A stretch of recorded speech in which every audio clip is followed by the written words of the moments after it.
Trekking PA and beyond. Today we're at Pine Grove Furnace State Park. We're getting ready to do the Pole Steeple hike.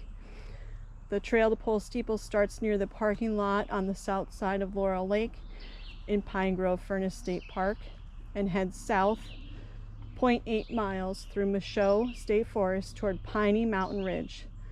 The trail gains 535 feet in elevation as you reach the top of the prominent quartzite outcropping known as Pole Steeple.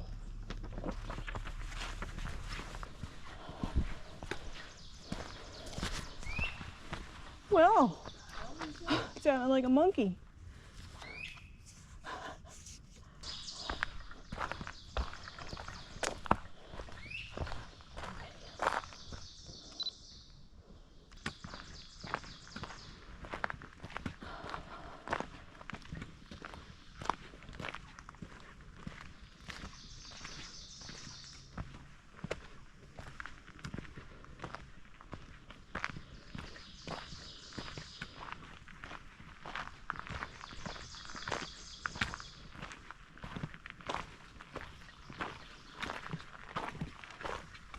Final stretch.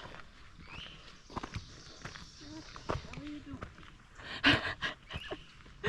Going up the mountain. We're going up the mountain.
Pine Grove Furnace.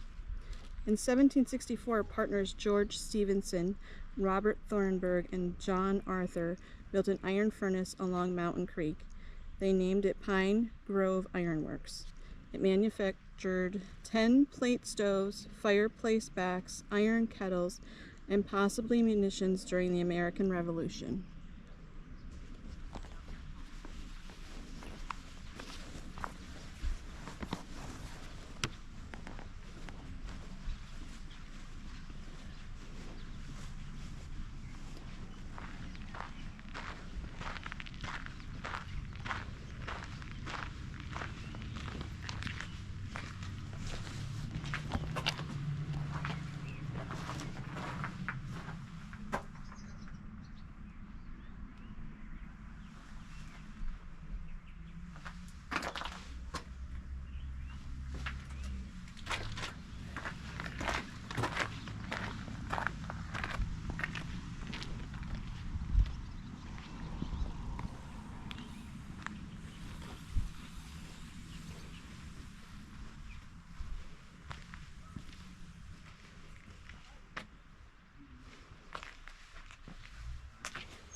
In 1782, Michael Eage purchased the ironworks. Over the next 32 years, Eage grew his business until he was the sole owner of Pine Grove, Cumberland, Hawley, and Carlisle Ironworks.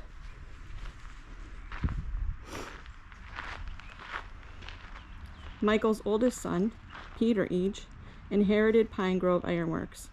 In 1829, Peter built for his wife, Jane Arthur Eage, a red brick English Tudor mansion.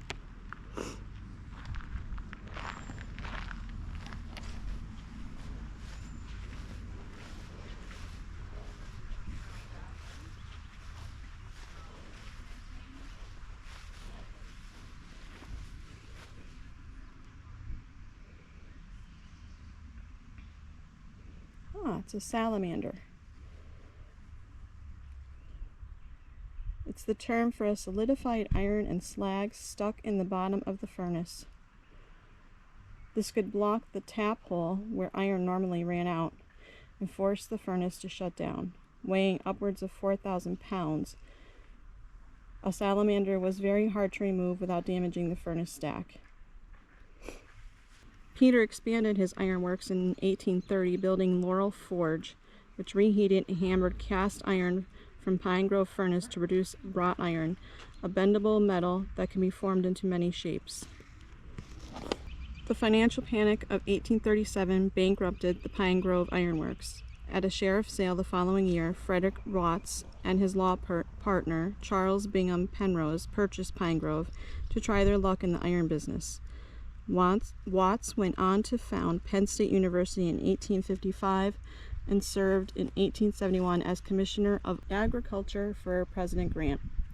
Penrose was state senator and solicitor of the Treasury for President Harrison.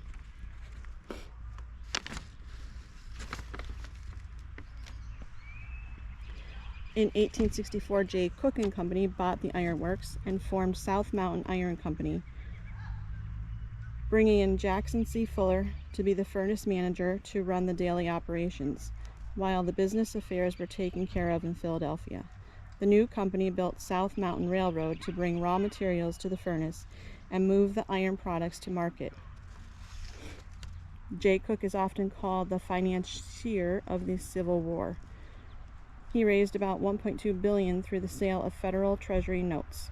Taking only a small commission on the sale of each bond, made Cook the wealthiest man in America by the end of the war. He then bought the Northern Pacific Railroad, which failed in the poor economy and depression after the war. Cook was bankrupt and moved into his son-in-law's home. The closing of the banking house of J. Cook and Company caused the financial panic of 1873. The South Mountain Iron Works went up for sheriff sale, but no one bought it. In 1877, the railroad and ironworks were sold separately. Through his friend Fuller, Cook bought back the ironworks, forming the South Mountain Mining and Iron Company. Future founding member of the Pennsylvania Forestry Association, John Birkenbein, became the furnace's engineer.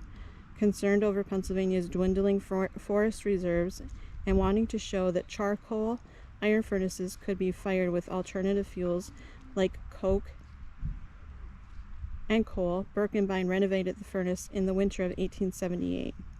Charcoal remained the primary fuel of the furnace, but the furnace no longer had to shut down when charcoal supplies were exhausted.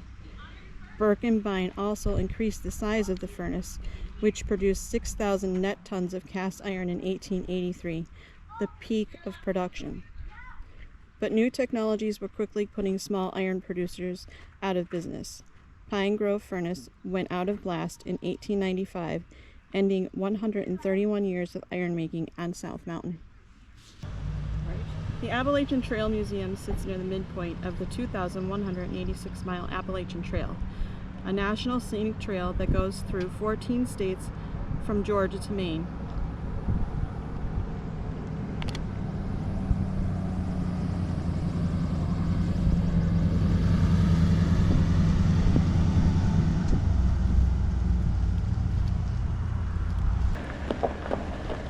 It is a busy place today. It sure is. Ahead of us is the general store, and for folks that are through hiking the Appalachian Trail, this is the famous home of the half-gallon challenge, where through hikers attempt to eat a full half-gallon of ice cream.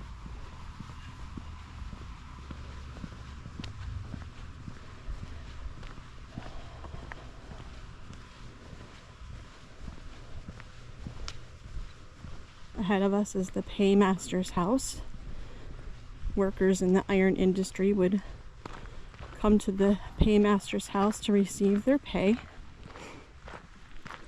They would go up one set of the stairs and come down the other. From what I've heard, they actually did not receive cash pay. They had tabs in the general store, company store, and that money that they earned would be used to settle that debt.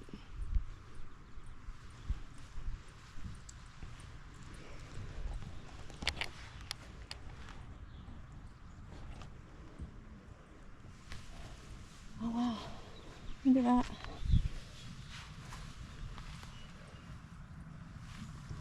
That would be the furnace.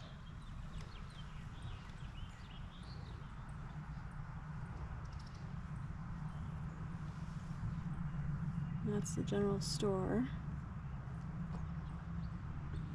Paymaster's house.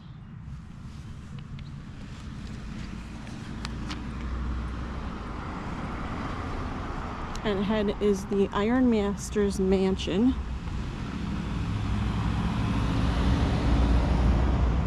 The Iron Master's mansion is currently a hostel for AT through hikers.